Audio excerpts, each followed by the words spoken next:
स्वाध्याय 8.1 दाखला नंबर 7 जो cot थीटा बराबर 7/8 હોય તો number 1 1 plus sine theta into 1 minus sine theta છેદમાં 1 plus cos theta into 1 minus cos theta number 2 cot square theta શોધો। ધ્યાન આપો ભાઈ, અહીંયા તમને કોટ થીટાની વેલ્યુ આપેલી છે 7/8 એટલે તમે કાટકોણ ત્રિકોણ ધારીશું અને એની બે બાજુઓ કોટ થીટા એટલે પાસેની અને સામેની બાજુ પડશે એટલે એના પર પહેલા કર્ણો શોધી કાઢવાના બરાબર। અને કર્ણો મળી જાય એટલે રકમની અંદર કોણ કોણ છે, sin થીટા છે, cos થીટા છે અને cot થીટા આ ત્રણની પહેલા વેલ્યુ શોધી કાઢવાની અને એ ત્રણે વેલ્યુ આમાં વારાફરતી મૂકીને સાદુરૂપ આપી દો એટલે તમારો જવાબ આવી જાય। તો પહેલા લખીશું કે ધારો કે ત્રિકોણ ABC માં ખૂણો ભી કેટલો છે 90 છે। અહીંયા થીટા આપ્યો છે ને કાં તો એને થીટા ધારવાનું કાં તો c ને આપણે c ને થીટા ધારીએ છે તો c ને થીટા ધાર્યો એટલે એની સામેની બાજુ થશે AB અને પાસેની બાજુ થશે BC અને કર્ણ તમારો AC થશે।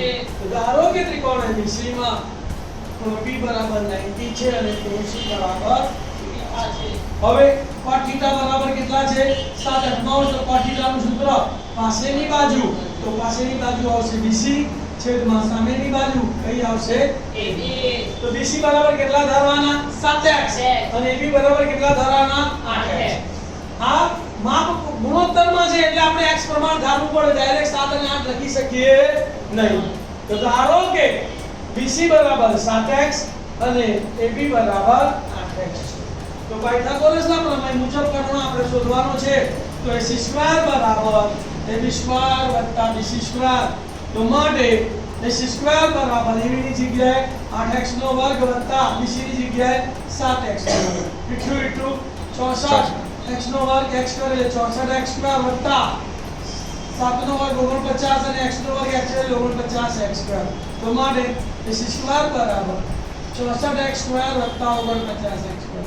હવે AC ને સૂત્ર વર્ગ દૂર કરીએ તો સામેનાનો વર્ગમૂળ અને આ બંનેનો સરવાળો કરીએ તો 9 ને 4 13 નો લગડો વધી પડી 1 6 ને 1 7 ને 4 11 તો બરાબર 113x સ્ક્વેર 113 નું વર્ગમૂળ ના નીકળે x સ્ક્વેર નું વર્ગમૂળ x નીકળે તો માટે AC બરાબર વર્ગમૂળમાં 113x। ત્રણ બાજુ ત્રિકોણની x સ્વરૂપમાં આવી ગઈ તો હવે નથી કોણ મુજબ ગુણોત્તરો શોધી કાઢો તો sin θ બરાબર સામેની બાજુ AB છેદમાં કર્ણ AC AB ની વેલ્યુ કેટલી છે 8x અને AC ની વેલ્યુ વર્ગમૂળમાં 113x x ઉડી ગયો તો sin θ બરાબર કેટલા આયા 8 છેદમાં વર્ગમૂળમાં 113।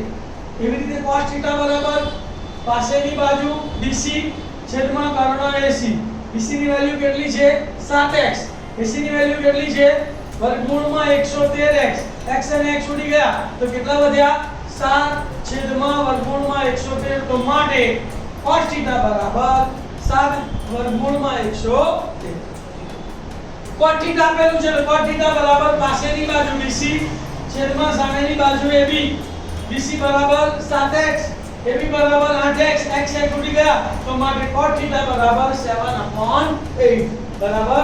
અને cot θ ની વેલ્યુ ડાયરેક્ટ આપેલી છે તમે ના શોધો તો પણ ચાલે, આ વેલ્યુ તમે ના શોધો તો કે cot θ તો આપેલું છે। ચલો હવે બે દાખલા ગણવાના છે। પહેલો દાખલો 1 + sin θ * 1 - sin θ છેદમાં 1 + cos θ * 1 - cos θ। તો જો આપણને આ x + y * x - y સ્વરૂપ દેખાય છે x + y * x - y સ્વરૂપ દેખાય તો વિસ્તરણ શું થાય પહેલા પદનો વર્ગ ઓછા બીજા પદનો વર્ગ તો અહીંયા શું થશે 1 નો વર્ગ 1 - sin θ નો વર્ગ એટલે sin સ્ક્વેર θ છેદમાં 1 નો વર્ગ 1 - cos θ નો વર્ગ એટલે cos સ્ક્વેર θ।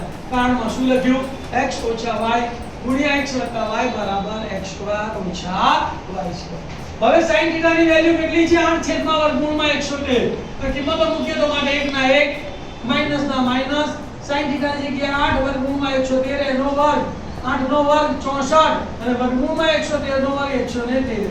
cos θ ની વેલ્યુ મૂકીએ 1 ના 1 માઈનસ ના માઈનસ cos θ ની વેલ્યુ છે 7 વર્ગમૂળમાં 113 નો વર્ગ 7 નો વર્ગ 49 અને વર્ગમૂળમાં 113 નું વર્ગમૂળ 113 વર્ગમૂળ અને વર્ગમૂળ ગયો બે પૂર્ણાંકોના બાદબાકીમાં શું લેવો પડે? લસા લેવો પડે. કેટલો લસા આવશે? 113. તો 113 એકા 113, તો ઉસમાં શું આવશે? 113 માઈનસ 64 છેદમાં 113. 113 માઈનસ 64 છેદમાં 113. છેદમાં 113 લસા આવશે. 113 એકા 113, તો 113 માઈનસ 49 છેદમાં 113. 113 માઈનસ 49 છેદમાં 100. સરખો છેદ ઉડી ગયો એટલે 113 ઉડી ગયા.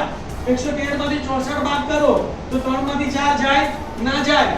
તો 1 ઉપર 10 ગયો, 1 ઉપર 0 આયા અને 13 માં 3 ના ઉપર 13 માંથી 4 ગયા તો 9. પછી 0 ઉપરથી 6 ના ગયા તો અહીંયા 10 કો અહીંયા 0 ઉપર 10 તો 10 માંથી 6 ગયા તો 4 તો કેટલા આયા? 49. 113 માંથી 49 જાય તો 3 માંથી 9 ના જાય એટલે અહીંયા આવ્યો 0, અહીંયા આવ્યો 10 એટલે 13 માંથી 9 ગયા તો 4, 0 ઉપર અહીંયા 10 કો લે 1 ઉપર 0 અને અહીંયા 10 10 માંથી 4 ગયા તો અહીંયા આયા 64. આનો છેદ ઉડતો નથી. તો 1 sin θ ગુણ્યા 1 sin θ, 1 cos θ છેદમાં 1 cos θ ની વેલ્યુ કેટલી આવી? 49 છેદમાં 64. બીજો દાખલો આપ્યો છે cot square θ. તો cot θ ની વેલ્યુ આપણને ખબર જ છે કેટલી છે? 7 વર્ગ. કૌંસ દૂર કરીએ તો બંનેને વર્ગ આપવા પડે. 7 નો વર્ગ 49 ને 8 નો વર્ગ 64. તો cos square θ બરાબર કેટલા આયા બોલો?